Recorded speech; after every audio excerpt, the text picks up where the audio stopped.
खुसरो दरिया प्रेम का उल्टी वाकी धार, जो उतरा सो डूब गया, जो डूबा सो पार. Hello and welcome to the 4th episode of Masala Trails. I am Srushti and I'll be your host for this episode. I'm a student of history interested in medieval and early modern history from the vantage point of gender, emotions, memory, and othering. The couplet I just recited was written by the 13th century Hindvi poet Amir Khusro. Who knew that his compositions will find a place in a fusion-based music platform? Coke Studio Pakistan has not merely globalized local musical traditions, but it has also given a voice to the emotions of many. When people love, grieve, doubt, it is the native language that resonates with them the most.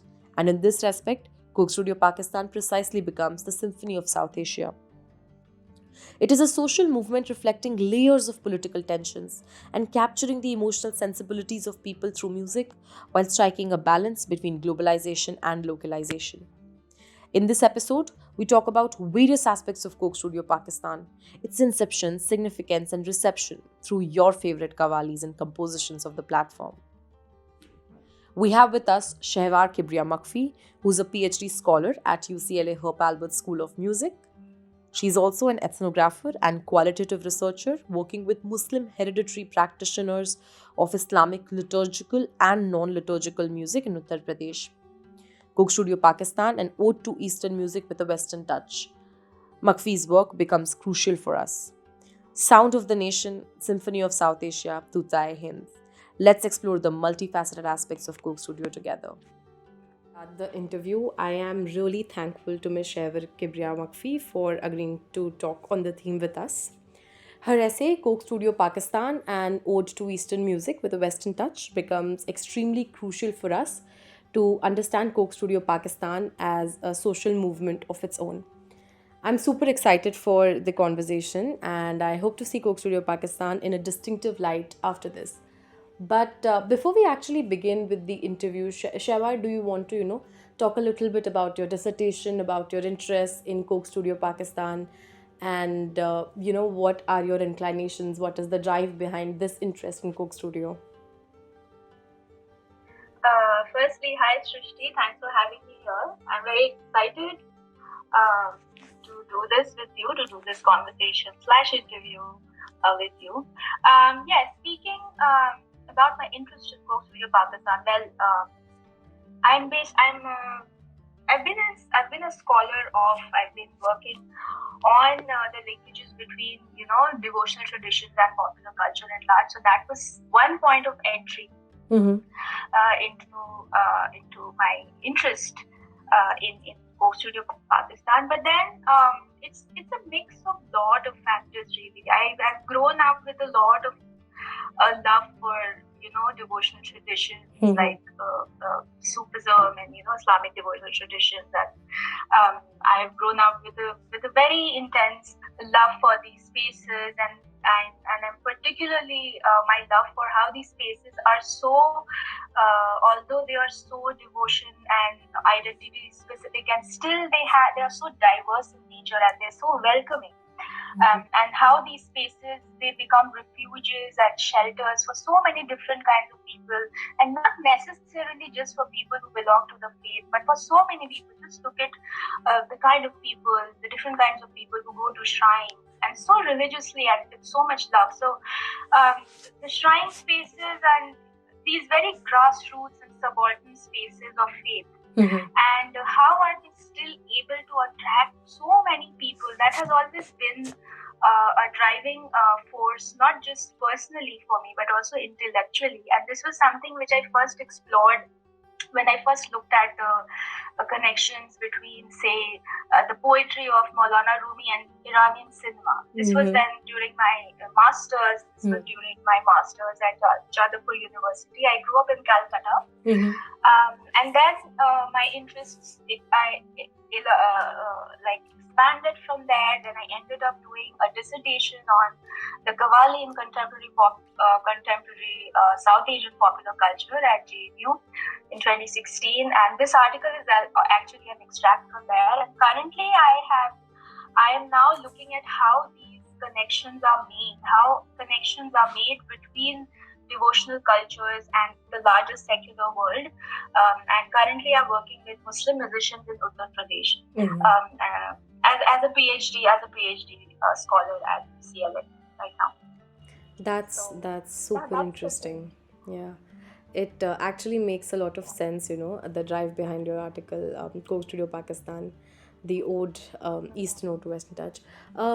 Shahwar, I was thinking, like, before we go ahead with, the context in which Coke Studio Pakistan or the project was, initiated. Can you tell us a little bit about, the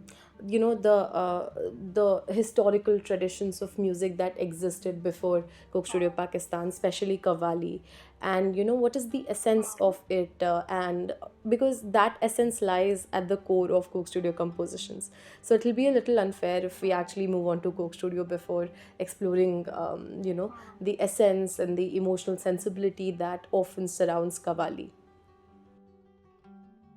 Correct, true. So speaking about the Qawwali, I mean, Coke Studio Pakistan has largely been credited for making these kinds of devotional music like the Qawwali or the ghazal. They have made it relevant for the youth again. They have managed to do it quite successfully. But there are several reasons how they've managed to do it, and we'll unpack that, Right. bit by bit as I start. So speaking of the Qawwali, we know that the Qawwali is driven by this dominant emotion of a very sustained longing for divine love. And largely this can be explained as for a certain kind of exaltation. It can be a spiritual exaltation, certain kind of attainment of an intensity, of intense emotional feeling. Right. So for an initiated listener, this spiritual intensity can either come from the way they interpret the texts which are being sung, so the poetry which is being sung in the Qawwali, or some people who are not that familiar with the esoteric subtleties of a Qawwali, they will just react to how the music is presented, how it's being sung.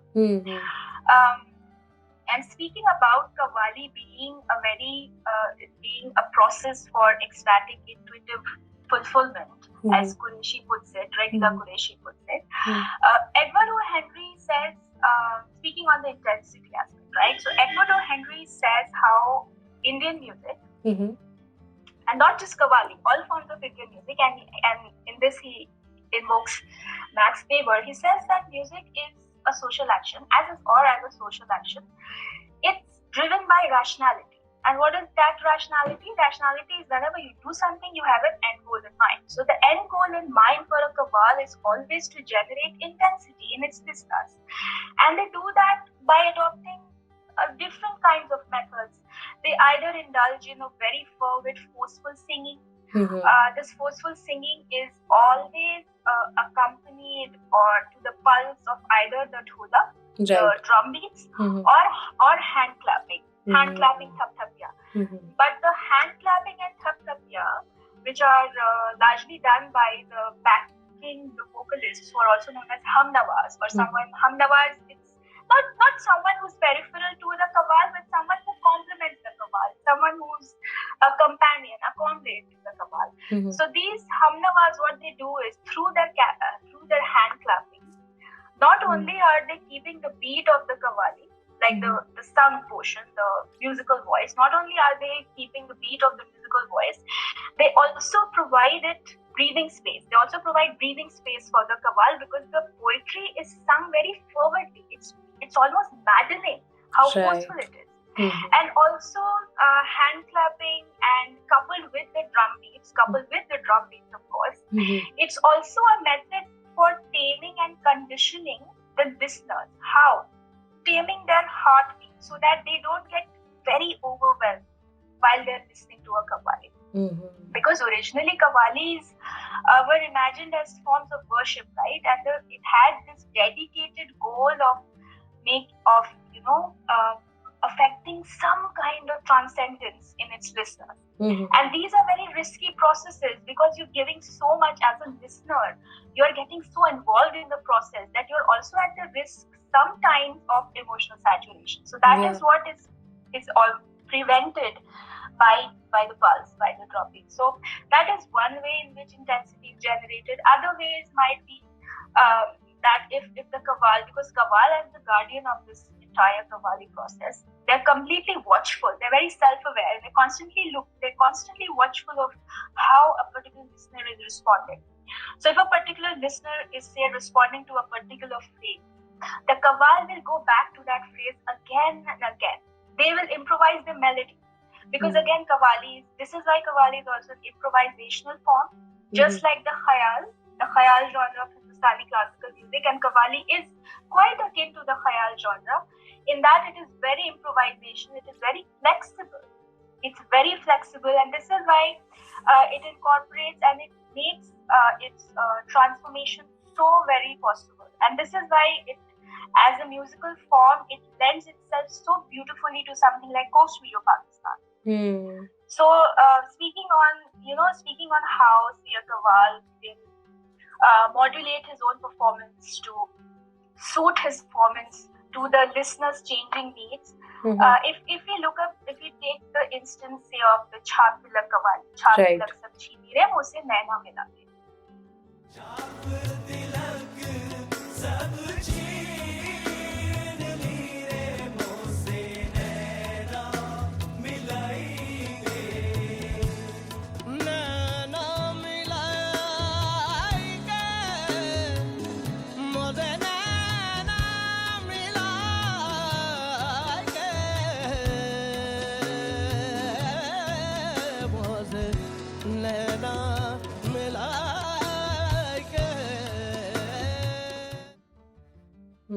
It's a poetry by Hazrat Amir Khusro written in honor of his Peer, Hazrat Nizamuddin Aulia. And this features Ustad Rahat Fateh Ali Khan and Begum Abida Parveen. So the key phrase in this Qawwali is Muh Se Naina Mila Ke, because this establishes the relationship between the Peer and the student, between Khusro and Nizamuddin Aulia. So what Rahat Fateh Ali Khan is doing, even in the studio space, he is working by the original intuitive agency which a Qawwal has. They are working to that same format, and he constantly keeps going back to this particular phrase, and you will see how many times and in how many different ways he delivers that phrase.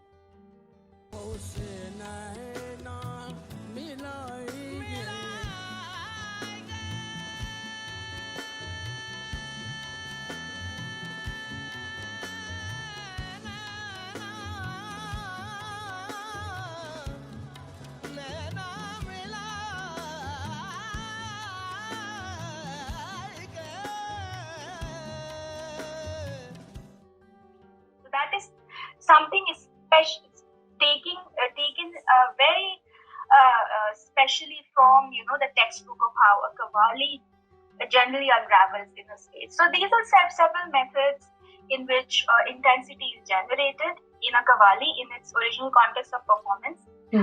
But when it travels, when something which is, in spite of it being so flexible, in spite of it being so improvisational, but at the core of it, it's an esoteric tradition. It has certain meanings which might be lost. It might be lost with an uninitiated listener. So, and especially when something like a Qawwali or say a Farsi Qawwali is being curated for a transnational audience, for a global audience, most of whom will have no knowledge of what this man is singing about, then how do you convey this intensity? And that has been a challenge for Folk-Studio Pakistan, which I think they have been very successful in overcoming. So on one level, they have been quite successful in at least conveying the musical intensity of a Qawwali. So, for instance, if you see a Qawwali by Ustad Farid Ayaz and Abu Muhammad, for instance, one of my absolute favorites from Folk-Studio Pakistan is the Khabaram Rasida Inshaq Qawwali. It is again written by Khusro for Nizamuddin Aulia, and it is about a lover who entices and who's waiting for their beloved to return so that they be delivered from their agony and their anguish. And this Qawwali is based on Rag Bagish. And Rag Bagishri is an evening time raga. Again, it evokes the mood of longing and everything. Now, why am I giving so much backstory to this? Because firstly, if you see on Coke Studio, when you listen to a Qawwali, you can feel that the basic format, how intensity is structured in an organic space. To a very large extent, all of those processes have been followed on Coke Studio Pakistan. The Qawwals are behaving exactly the way they will behave in a shrine. They are being intuitive. Of course, they do not have a physical audience they are reacting to, but they have the house band. They have the people, the musicians who are playing the instrument. You have the crew. So they are doing exactly, they are being as intuitive as they will be in the of the shrine. So musically, Coke Studio Pakistan has been able to convey at least the emotional intensity of the song. But since Coke Studio Pakistan is not just a musical medium, it's also a visual medium. So what about that? And also the overlying logic is that you cannot just, pitch this Qawwali to someone who knows what a Qawwali is about, because you also want to include listeners who are not familiar with this concept, and not just context, but also the language. Language is also a barrier, right? So what they have done is, specifically, this is an example, this particular Qawwali, the way it unravels in that space, in the space of the recording studio, and the Qawwali has the meaning, the emotional content of not just the Qawwali, but also the Rag Bagish. It spills over into the mise-en-scène. You can see dark grey panels framing the Qawwal. You can see a light panel just behind the Qawwal, and you can see silvery bluish lights which are tinkling, and how the Qawwals have been framed, and it evokes this feeling of deep longing, and something quite pure is happening, but it's unexplainable. So the mise-en-scène also, the way the performances have been curated visually, it's not just a space where the music is being made or happening. Right. The space is a visualization of the music. So I think on these two levels, Coke Studio, Coke Studio in conveying the emotional intensity of a song, not just musically but visually, I think this is something which they have completely aced. But that being said, when we are talking about Qawwalis or Coke Studio Pakistan, we are also talking about Qawwalis in a post-capitalistic context, right? And we are also talking about Qawwali. So now the music is not just something which someone does, but something which someone consumes. Right. So of course that overarching logic of corporate and neoliberal consumption is there, and it is assumed. there's not something we are debating here. It's assumed that of course when you are listening to an organic, or when you're listening to a devotional piece of music on Coke Studio Pakistan, of course you are consuming a commodity. But then a commodity also changes itself. And Arjun Appadurai says that commodity itself is not a static object. It changes, and it changes due to social relations. It changes through exchange. It changes in form. It can become a religious artifact. It can become a gift. So these things happen. So of course things keep shifting. But I think the important thing here to focus on is how emotionality travels between the space of authentic, with quotes unquote, authentic performance, and to the space of staged performance.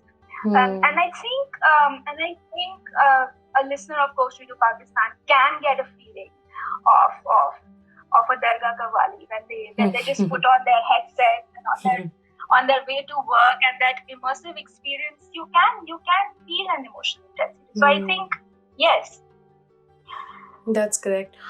These business anything. No, those are some really very solid observations, and I completely agree with those. So, like the two aspects that you've talked about, the visuals and the intensity of Coke Studio Pakistan. So, both of them Yeah. are preserved, in your opinion, with when we compare them with the Dargah Qawwali. So, I mean, what I want you to talk on next is the political climate in which such preservation was possible. Because, like, I think your article very well explores that, and you will be the best person to, talk more Yeah. about it. But because this preservation cannot, I think, be possible without, certain strong political direction, or, maybe certain strong intentions, or a strong resolve to do something is unless that's there. So, can you talk more about the True. specific context in which Coke Studio Pakistan was born? Sure. Mm-hmm. I think I see Coke Studio Pakistan not just as preserving a musical tradition, but rather preserving the emotional quotient of the tradition. Because although they are invoking a very shrine, like that affective energy which you feel in a shrine, but the context actually has been removed, right? So it is entrenched from the context of performance.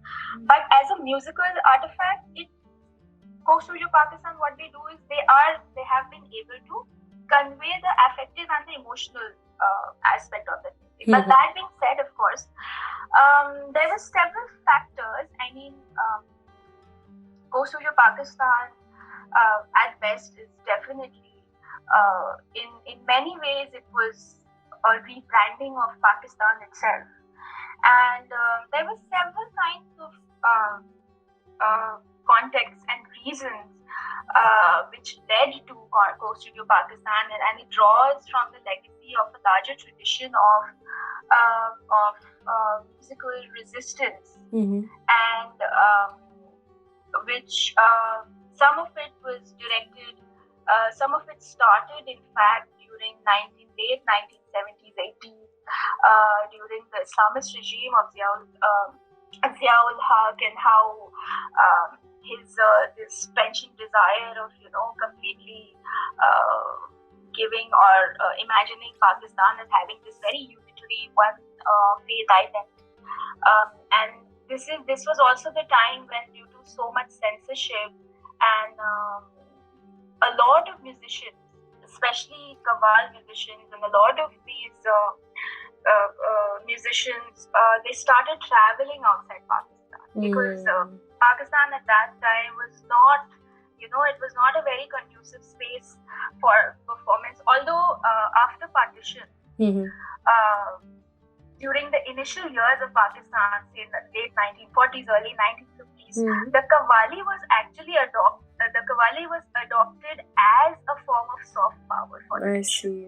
This was the time when Qawwali, and mostly Qawwali based on the poetry of Allama Iqbal, this was called Iqbaliyat, and this was the kind of Qawwali which had completely, which you could hear everywhere on radios and on satellite cable, the satellite television program. There was no cable then, and all of this was happening. A lot of musical practice was happening. Qawwali became, in some sense, sound of this new nation. This is also something I talk about in my dissertation.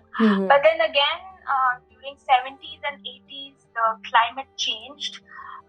There was a lot of political censorship, and a lot of political censorship because of a very strict and patriarchal and a very male-oriented understanding of Islam started taking a dominance in the country, and yes, a very Islamist and a very restrictive interpretation of the religion started taking. This was also the time when, not only, coming back to my point, that Qawwal started moving outside of the country, and within the country, a lot of subversive music culture, they started taking ground. So there was a lot of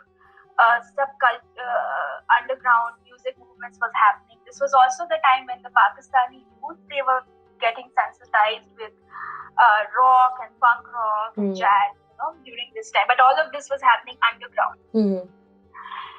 So, because of so much censorship and strictures within the country, Qawwal started moving outside, but this led to something else.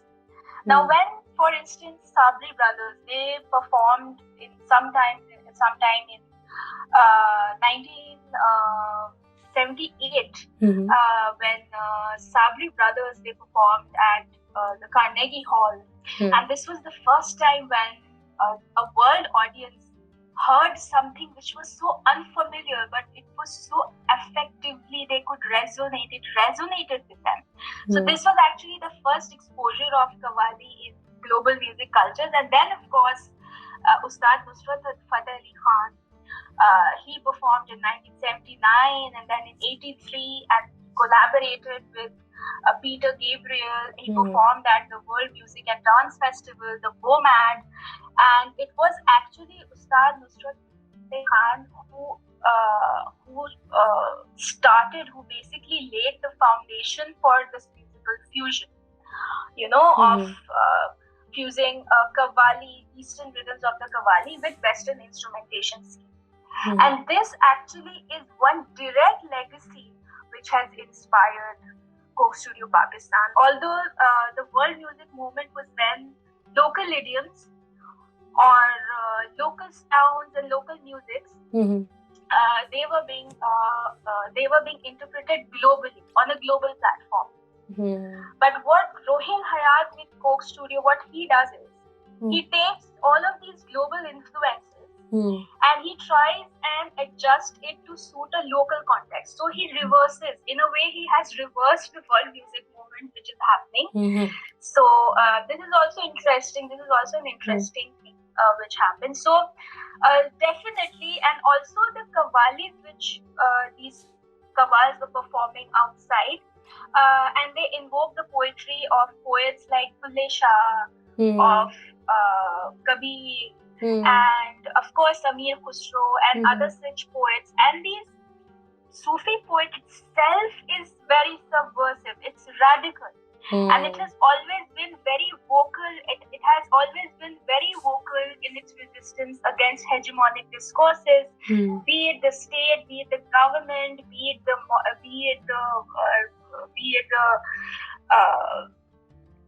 rulers of their time, be it the clergy. And so this has the Qawwali, because of being very subaltern in its convictions, it has always been against, the poetry has always been against hegemonies. It has always been against strictures, and so this was very ideal at that time. And so honed with all of these energies, when this newly imagined Qawwali, it started making its way back, to its home space, or Pakistan. Although the Qawwali as a musical form is very Indian, because the Qawwali was first performed in the Nizamuddin Basti in Delhi, but after partition, it was only after partition when Qawwal started migrating, and then when the world music movement happened, that was when it became a global phenomenon. So this was one very direct, and this was one important process which you can see has nourished Coke Studio as a musical form which we know of it today. There were other motivations also behind Coke Studio Pakistan. Other important motivation was to brand Pakistan alternatively, to give an alternate identity to what Pakistan is, that it is not, it is pluralistic and it is diverse, and most importantly it is musical.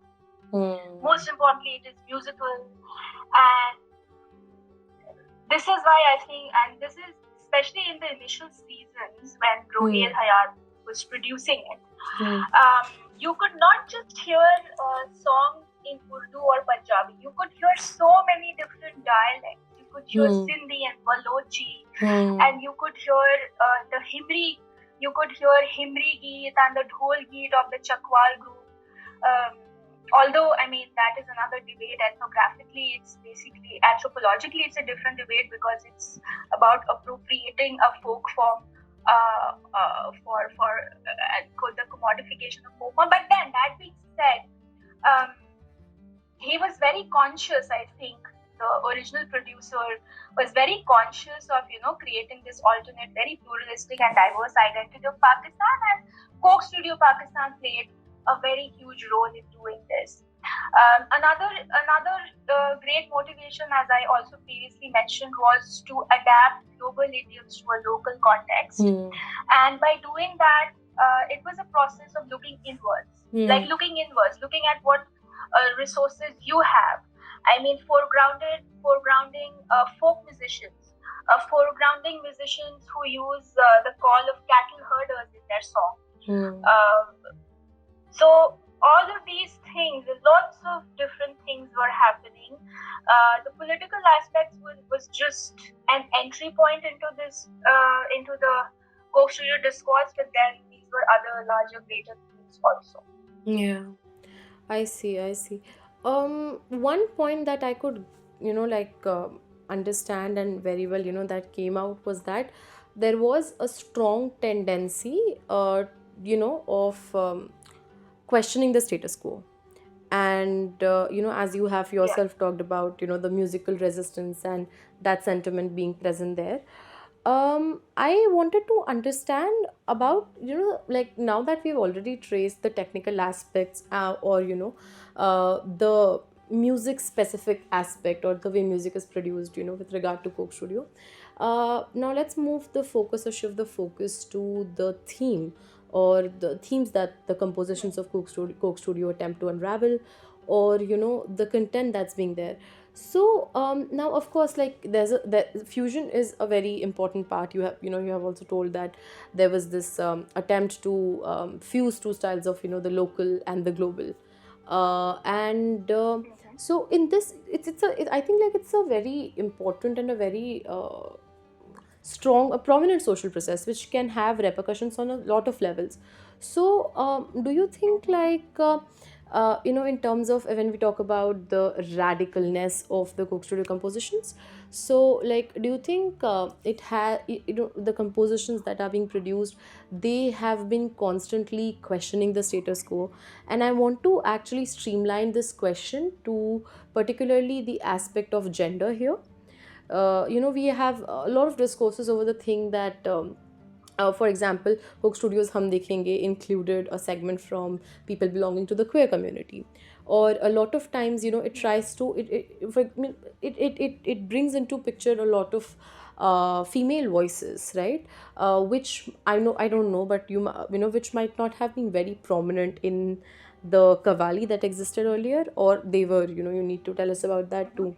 So, like, how is Coke Studio a project that is born out of such radicalness, a project that is born out of an attempt to create fusion of, of global and local values, global and local emotional sensibilities? How does a project like this deal with other prominent questions of society, particularly gender? And I also want you to talk more about, for example, people say that what is it in Coke Studio compositions that a lot of women and gender minorities relate to? It is, I think, something in its, something in the way it approaches the emotional question. And for example, people like Zeb Bangash. So when a lot of their compositions, including Rona Chhod Diya or Raja Re More Saiya, so all of these deal with very peculiar emotional experiences of women, because we have seen parting, the emotions of parting, the emotions of yearning for your beloved, all expressed from a certain vantage. Now you have Coke Studio, which perhaps, in its effort to blend the local and the global, talks about emotions that are also very modern, that are, also very relevant to a lot of women and gender minorities. So do you think it is a revolution or some sort of change in that matter, or is it just a continuation of just another music industry? So lots of interesting questions there.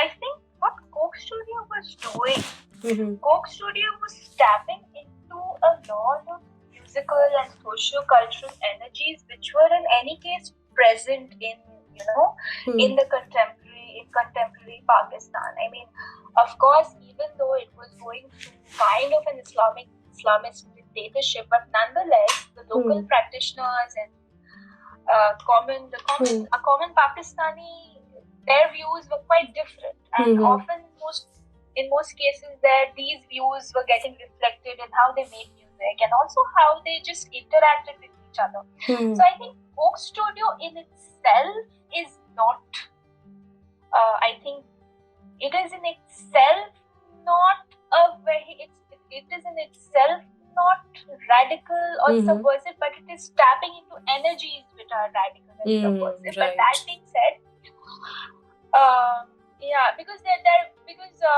I mean, before Coke Studio Pakistan, you already had a Sufi rock in Pakistan. You already had a Junoon. You already had a Sayoni. And Sayoni, the song, I'm not sure if you're familiar with it. Maybe it's way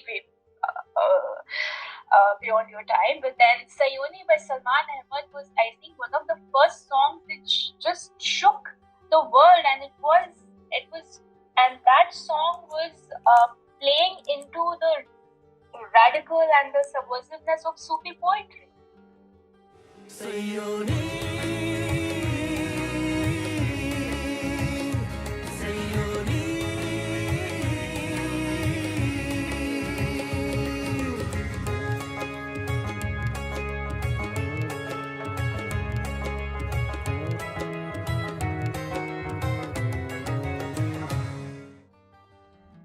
It was talking about very elemental questions, but it was not tapping into Western ideas of liberation for it. It was drawing from very local sources, and those local sources are devotional traditions. So I think these were the larger logics which inspires Coke Studio Pakistan. And now coming to the question of gender, yes, it's very interesting, but it's very tricky because of course, because in their effort, to represent Pakistan as something which is different from media-based narratives. So of course, when they're thinking about diversity, they have also, I think, been very cautious about staging a kind of gender diversity also. There have been, I mean, speaking of gender diversity in very literal sense, there have of course been a lot of female singers. A lot of female singers on Coke Studio Pakistan, and including Quratulin Baloch, and Zeb and Hania Bakash, and Farida Khanum, Sanam Marvi, Nisha Shafi, even Indian singer Shilpa Rao, Nasibolal, and of course the queen of them all, Begum Abida Parveen, just dominates, the Qawwali performance.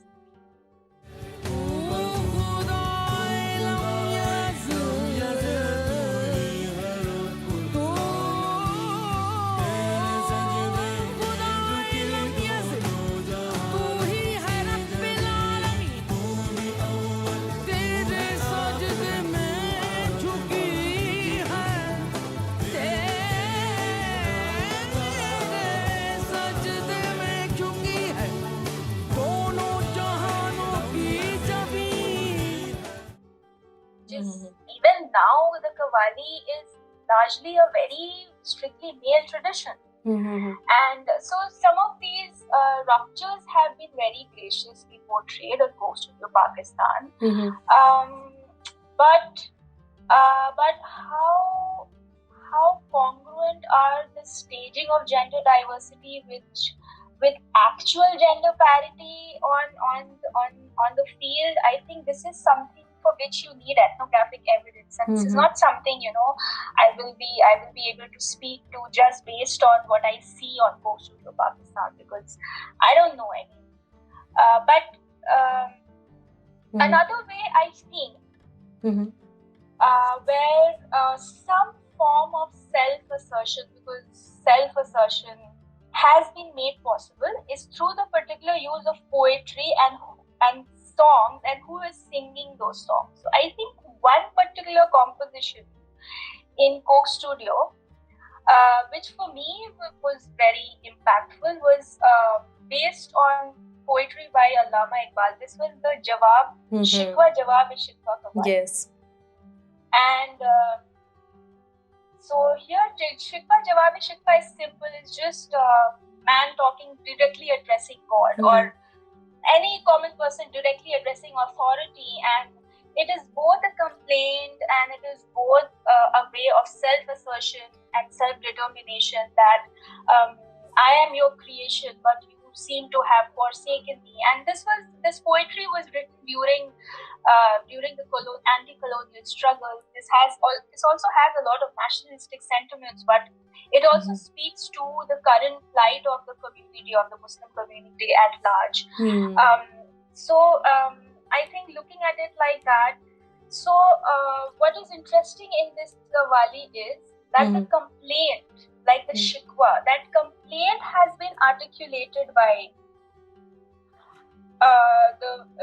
Natasha Beg. Right. The complaint has been articulated by this female singer.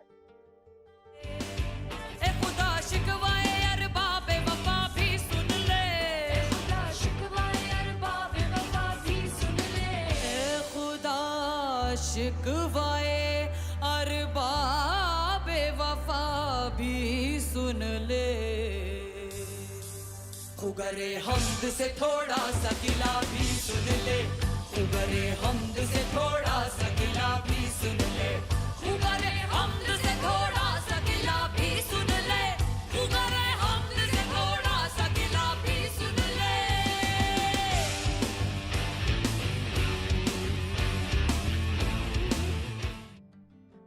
And it is she who becomes the voice of this very self-asserting and quite harsh and rebellious voice. She has been given this, rebellious voice. So I think this was quite admirable. Agreed. To stage, and it's a classical poetry. I mean, it is used. It has also been used in a lot of anti-state resistance, even in India. In recent times. So giving this very meaning-heavy voice to Natasha Beg was, I think, very progressive of the Coke Studio Pakistan producers.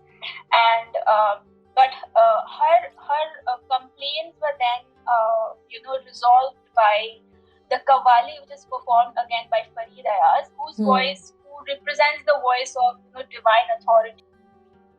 Listen. अक्ल है तेरी sipper अक्ल है तेरी sipper इश्क है शमशीर तेरी अक्ल है तेरी सिपर और इश्क है शमशीर तेरी मेरे Durvesh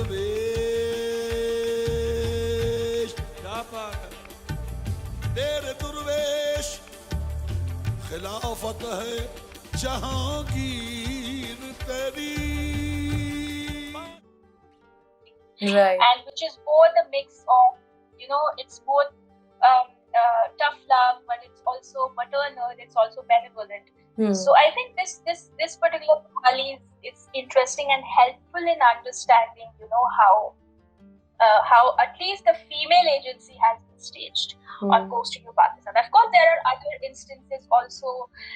You have a lot of, quite a few songs by Quratulain Baloch where she is very bold in her expression of love. I mean, she represents female agency who wants to talk about love in the open, and she's not being that coy and shy, all-conforming entity, but she's very forceful in her demands, just like Natasha.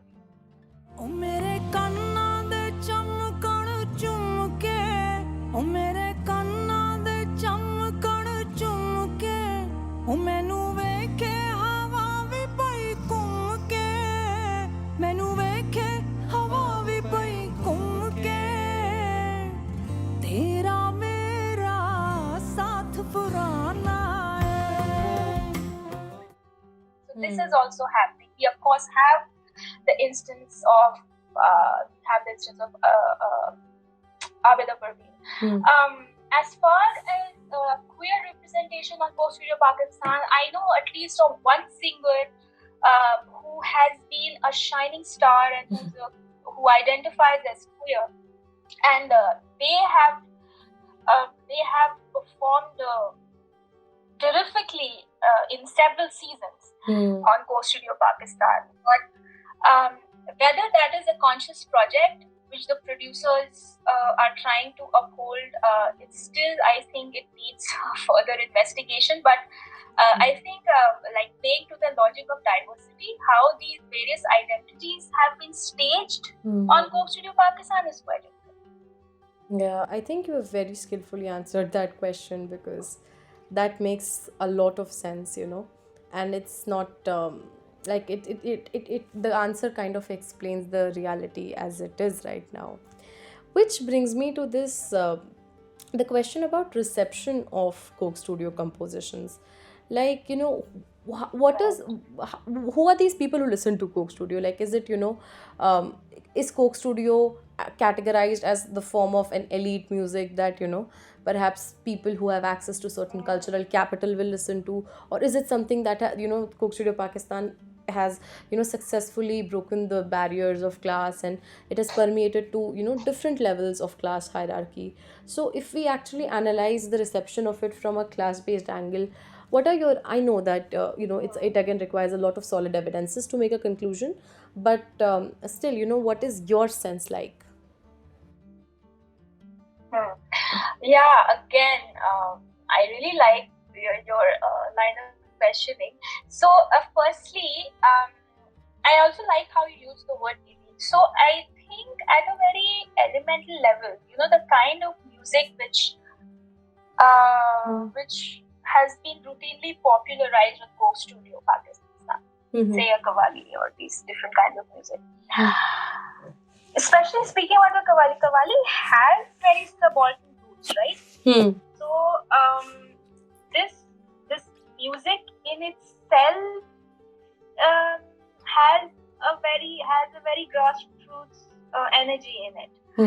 But yes, of course, things acquire a lot of as you also said. But if you're listening to the context, also makes a lot of sense. So, for instance, if you're listening to a Qawwali, say in a dargah on an odd Thursday afternoon, you are taking part in that organic process of not just listening to a Qawwali, but taking part in the community experience.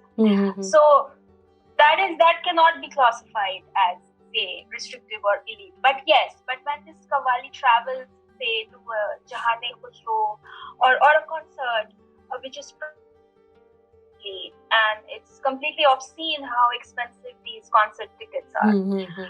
So as these things, as music travels across spaces, its form again as it changes, and of course, when you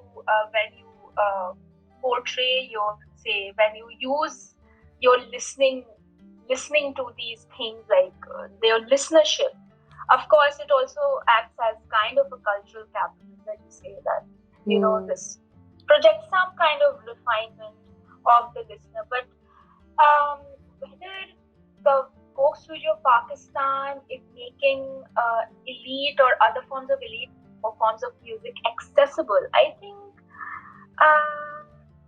speaking of access, I mean, to listen to Coke Studio Pakistan, you at least need an internet connection, right? And you need at least one device to access it. So I think economically there's a barrier. Not everyone might be able to. I think access is then kind of a problematic term here. But yes, access in the sense of emotionally or affectively accessing these musical forms.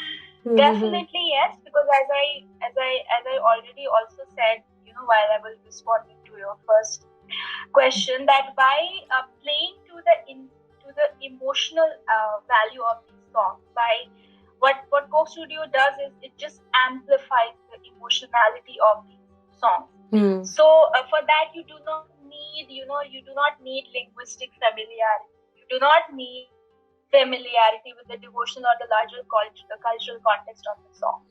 So that way it has done. But while doing all of this, is Coke Studio affecting class barriers? I don't think so. Yeah. Ideally, I would love for something so life, for something so meaningful to happen. No, I don't think so. I just think it is just making these very niche and local forms of music much more palatable. Right.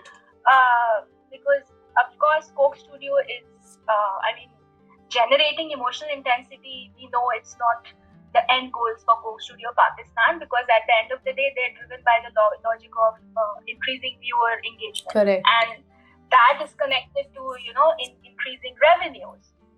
And revenues is directly linked to how many people can you involve in this process.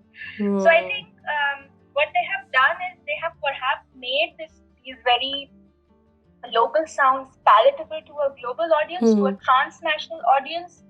They have been able to do so at the cost of, not at the cost of, but they have been able to do so in spite of the language cultural barriers. That has been a major win for Coke Studio Pakistan.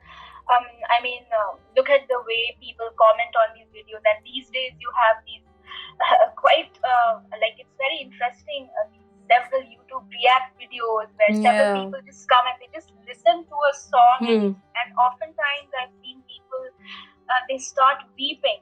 So it's amazing how these things are happening. Yes. Talking about that emotional reception, my last question to you will be on the lines, you can perhaps use your personal experiences onto the same too. But I think in a world wherein migration or, for better opportunities, better educational exposure, it has become a norm. I think the idea of home for people is constantly changing, right? And we don't know, people are always confused. What is our home? Is the biological home your only home? And you go abroad and you try to find some sense of comfort, some sense of familiarity outside. So in this sort of a setting, wherein migration and globalization has become the trend, do you think Coke Studio provides some sort of some sense of familiarity, comfort, a broad idea of home to the South Asian diaspora abroad? Or how is their relationship with these compositions? Do they play a significant role in their lives? Yeah, that's a great question actually. Very much so. Absolutely, very much so. So I think Coke Studio Pakistan, because it's as much as a local as, my very favorite was now, but it's as much as a local, but as a transnational and trans-local phenomena. What is wonderful, and this is also something I observed in my past 2 years here in LA. There has been, I've identified two clear themes, through which people identify, or people are drawn to something like Coke Studio Pakistan. One is, of course, as you very rightfully said, currently, the meaning of home is ever changing. Home is no longer a fixed space, right? Home is no longer tied. Home is no longer tied to your geographical location, but home is anywhere or everywhere where you belong, from where you get a sense of belonging. So I think this is something which has been enabled through Coke Studio Pakistan, especially the music and the larger culture it represents, especially for people who migrated to Western countries, especially people who were not born here but who came here, say, in the late 60s or 70s, early 80s.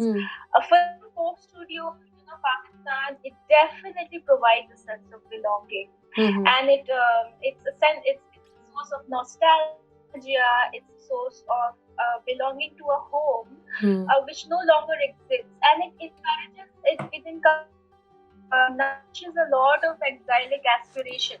You're constantly searching for home, and perhaps when you listen to this completely new imagining of a Qawwali, which you perhaps used to listen to on Sunday afternoons in your house somewhere in Lahore or somewhere in. So definitely on one level for people, for South Asians, who both Indians and Pakistanis, even Bangladeshis for that matter, especially the South Asian diaspora who have migrated here, definitely to them, Coke Studio becomes a portal of belonging. But then there is another section of people. There is a completely new generation, right? This Gen Z.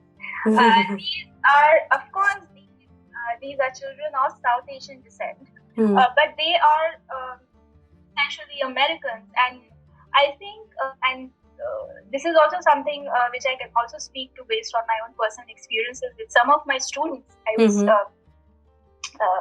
teaching for last quarter, and most of them had heard Coke Studio Pakistan. Most of them, and there were certain students who were completely crazy, and they were just, their eyes lit up when we used to discuss Qawwali, and things like that. But for them, what is happening? I mean, they are not familiar with this. So for them, Coke Studio Pakistan becomes a site of initiation into a culture, and especially a musical culture, with which they have, they of course have an unconscious affinity to it. But I remember, I was going through someone's dissertation, and it was written from the perspective of a diasporic Pakistani who was born here. And they write about, I do not recall the name right now, and they speak about how they initially heard, say, a Nusrat Fateh Ali Khan Qawwali with their father, like on a cassette or say on a CD, and they found it to be very jarring, and they found it was very shrill. But then when they heard this Qawwali on Coke Studio Pakistan, they just got hooked onto it. So this, again, something I was also mentioning earlier, how Coke Studio Pakistan has revitalized local sound, but it has done so with the larger consciousness that people's needs are changing.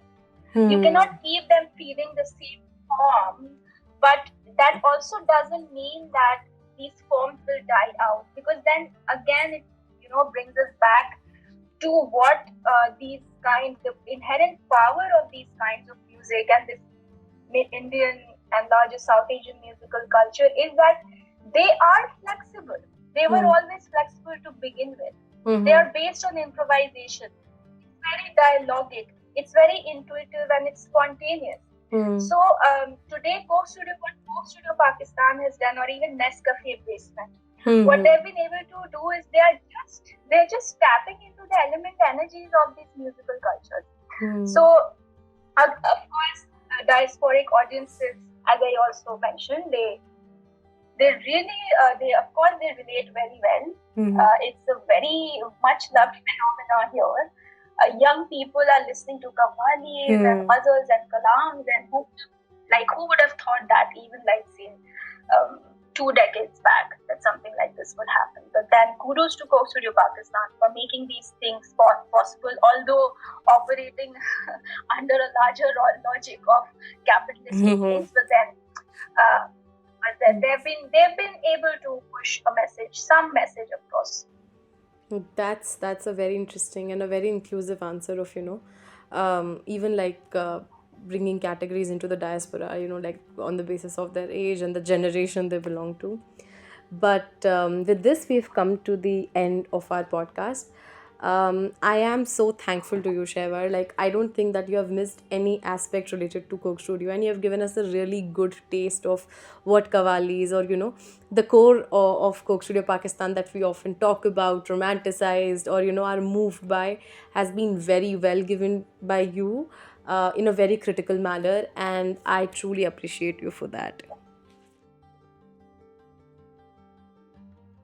Thank you everyone for tuning in. If you made it to the end of the episode and think you loved what you heard, please consider subscribing to us on YouTube or the platform you hear us from. And do share us with your family and friends.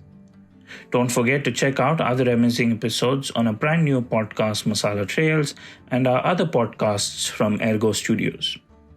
We would love to hear your feedback and suggestions, or even if you have a topic in mind you would like us to talk about on Masala Trails. Please comment below or feel free to write to us through our website, that is www.ergostudios.net. If you would like to support Masala Trails or other podcasts of Ergo Studios, you could help us by covering our running costs. To find out more, check out the support us page on our website. Until next time, stay curious, stay safe.